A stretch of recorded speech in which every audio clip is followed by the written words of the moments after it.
Kalian bercita-cita jadi barista itu udah biasa guys. Nah, gimana kalau misalnya jadi roaster? Kalian udah pernah denger roasting? Kita akan roasting kalian. Kalian suarakan kami roasting sampai menghitam. Tunggu saja pembalasan kami. Oke. Jadi di Magelang intinya gini. Jadi di Magelang itu roaster itu hanya sedikit ya Mas ya. Ya, Nah, sedikit sih. penasaran kan kayak gimana? Kita cuma seri-seri aja di sini. Oke, tonton videonya sampai habis ya.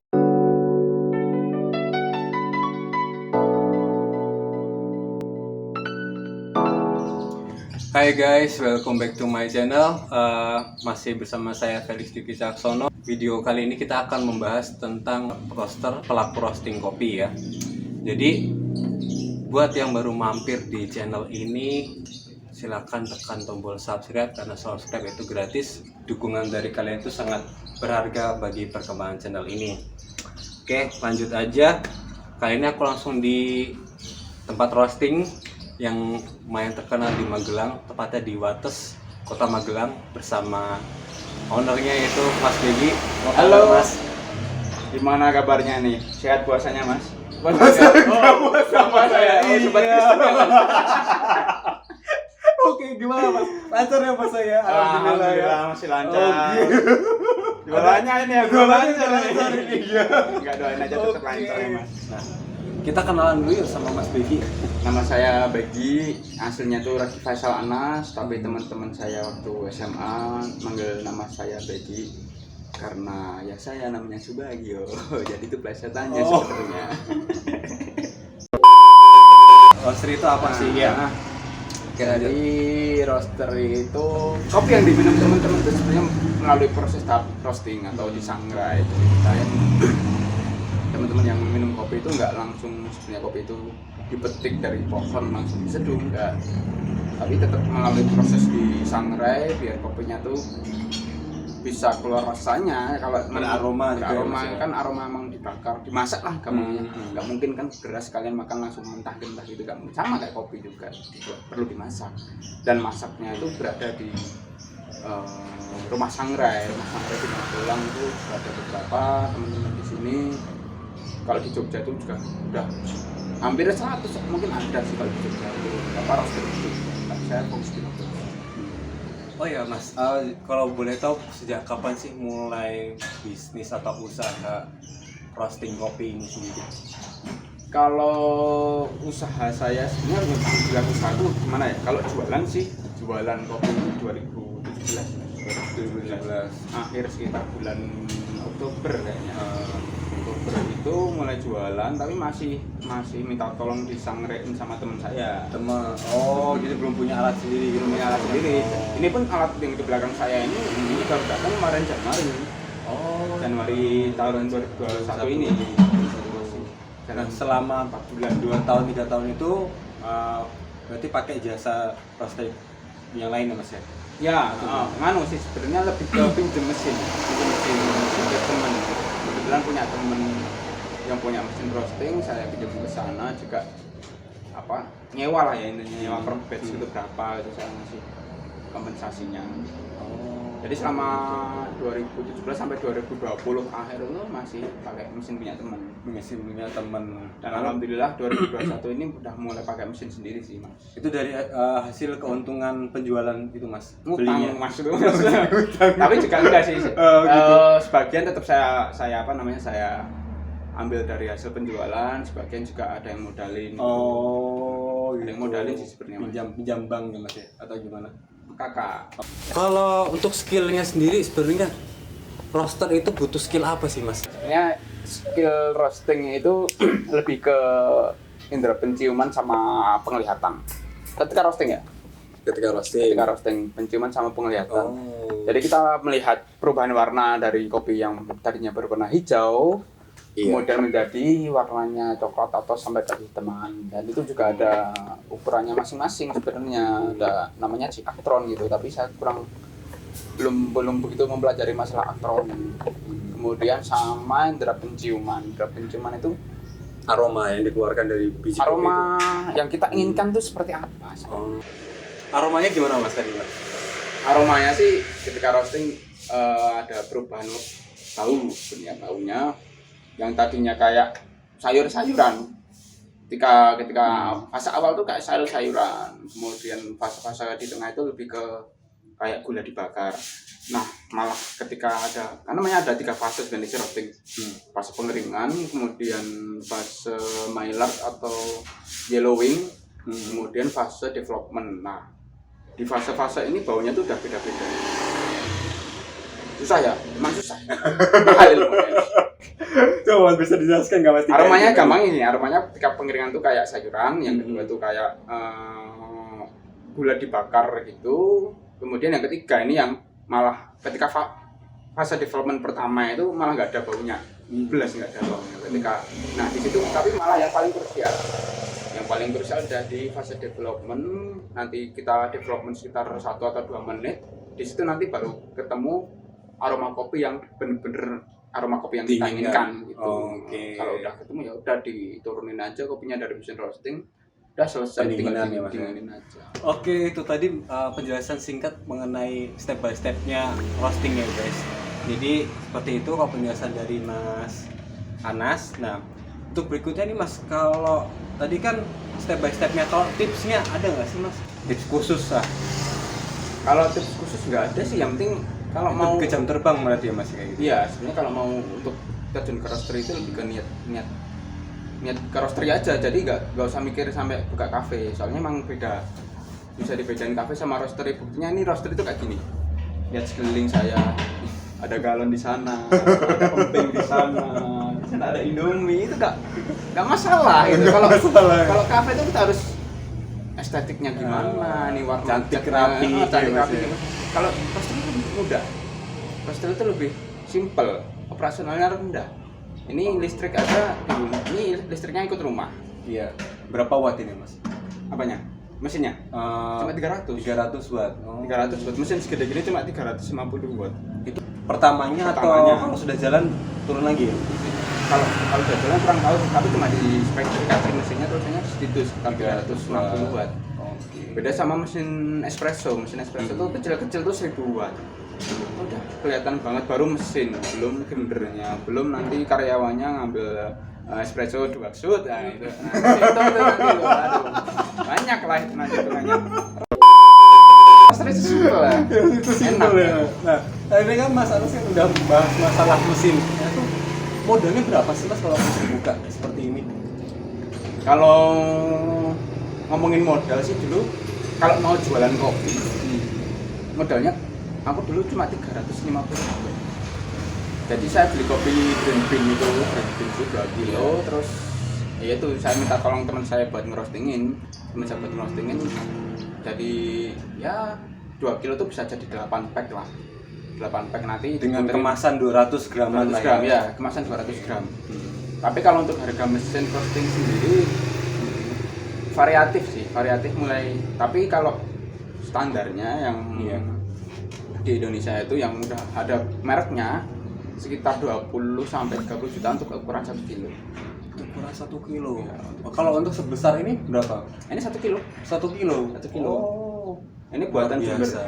Kalau misalnya selain modal 30 sampai 40 jutaan tadi, apa lagi Mas yang persiapkan untuk kalau misalnya teman-teman di sini penonton ini mau membuat roastery? Yang pasti market harus dilihat dulu sih, market. Misalnya kalau saya kan marketnya masih 80% itu kafe di Magelang.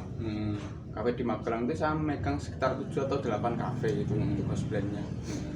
Tapi kita lihat juga di Magelang ada beberapa tukang kopi rumahan sih Mas. Tukang kopi rumahan tuh cukup banyak sih. Jadi yang beli kemasan gitu. Ya single origin satu kemasan itu satu orang itu bisa paling kalau beli itu dua langsung gitu loh. Satu. Jadi gitu. Emang tahu kalau ini tuh orangnya suka ngopi gitu. Dua pack. Dia mereka ngopi sendiri di rumah gitu dengan V60 atau apa ngopi gitu. di rumah lebih murah. Ada permintaan ini nggak sih Mas, kayak minta tolong sekalian di greenkan gitu? Banyak sih. Banyak. Jadi yang ngopi itu sebenarnya nggak cuma ngopi di filter, tapi juga orang yang biasanya ngopi sasetan itu ngopi itu bro di rumah. Kadang juga beli di sini, Mas tolong gilingin sekalian biar nggak usah ribet-ribet apa langsung ditutup sama dia. Jadi, tadi Mas Anas kan sempat membahas masalah penjualannya tuh di mana aja gitu. Nah, sebenarnya tuh channel Mas Anas untuk menjual tuh apa aja sih? Kalau boleh tahu? Jadi saya tuh ngiklanin produk saya itu jualnya yang pasti lewat WhatsApp, Instagram, sama yang untuk luar kota itu yang saya pakai Tokopedia.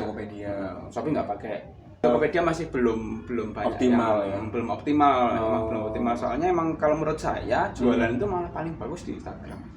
Betul. Tapi kebetulan saya juga belum punya tim untuk untuk ngurusin konten saya produk ya, gitu desain gitu. Kayak gitu masih belum punya. Jadi ya sementara ini masih terbatas untuk penjualan saya melalui WhatsApp. WhatsApp. Kalau boleh tahu nih ya kasarannya aja lah gambarannya omset 1 bulan tuh berapa sih? Omsetnya sih Range-nya ya sekitar range-nya. Kalau aku sih target ya nggak target juga. Range-nya kalau masih ukuran saya segini, yang kecil gini sekitar 10 sampai ya 13 juta. 13-an juta. Padahal itu belum dioptimalkan ya Mas. Belum banget itu, Belum banget tapi ini udah itu masih saya belum jualan di seduh, masih ini cuma ya di sini aku cuma masak tok, jualan kopi kemasan aja sih. Kira-kira kiat apa aja yang bisa dibangun oleh teman-teman penonton sekalian untuk berwirausaha? Kalau syarat berwirausaha ini sebenarnya mau jualan apapun tuh didasari oleh niat dulu. Jadi kalau mau test market online, cari aja di Tokopedia atau Shopee, masukin kata kunci, terus saingannya siapa aja, langsung di short aja di Kabupaten Magelang sama Kota Magelang. Oh jadi wilayah sekitar dulu Mas ya? Wilayah sekitar dulu, yang jualan siapa aja nih. Soalnya kan biasanya nanti itu biasanya kalau misalnya produk-produk lokal sini ya yang dijual, jualan gedok pamping gitu, apa podel namanya ya, jualan podel di online ini. Oke. Cari saingannya yang masuk ke online siapa ini, harganya berapa. Nah, itu mappingnya gampang, gampang ya. Kalau mau jualan online mappingnya gampang, nanti baru di keseluruhan range-nya berapa, ada harga tertinggal, harga terendah, belajar harga tengah-tengah gitu. Itu kalau nentuin harga. Kalau nentuin barang sih bebas Mas, apa aja bisa ya gitu ya. Kalau emang niat. Kalau usaha itu berdasarkan passion, kayak gimana tuh Mas? Kan kalau misalnya Mas Anas sendiri kan juga usaha kan juga dari passion juga ya kan, karena memang suka kopi gitu. Bener nggak sih Mas ungkapan itu? Kalau orang suka kopi kan banyak ya Mas. Iya. Kenapa orang-orang nggak pada bikin warung kopi sendiri-sendiri gitu loh? Kalau misalnya cuma gara-gara passion. Cuma gara-gara passion. Aku tiap hari ngopi kan, ayo Bok, udah kamu bikin kafe aja. Tetap jiwa wirausaha harus ditumbuhin dulu. Enggak harus passionnya di mana gitu. Jiwanya tuh ditumbuhin dulu. Misalnya jadi reseller dulu kayak atau jadi apa gitu. Jualan skincare buat mbak-mbak gitu. Ya ditumbuhin dulu jiwanya usahanya. Jadi baru milihnya malah lebih gampang, nggak harus sesuai passion. Jadi malah kalau penjual itu ya yang lebih tepatnya malah yang rame apa di pasaran. Jadi ide itu bisa sambil berjalan ya Mas? Bisa sambil berjalan. Kemana kalau misal kamu udah sukses di kopi, misalnya aku aku udah jalan sukses semuanya, wis tak tinggal pun bisa, aku mau bikin yang lain di luar kopi gitu loh. Oke, mungkin ada tambahan lagi Mas Anis buat sharing ke teman-teman? Udah sih, nggak ada sih.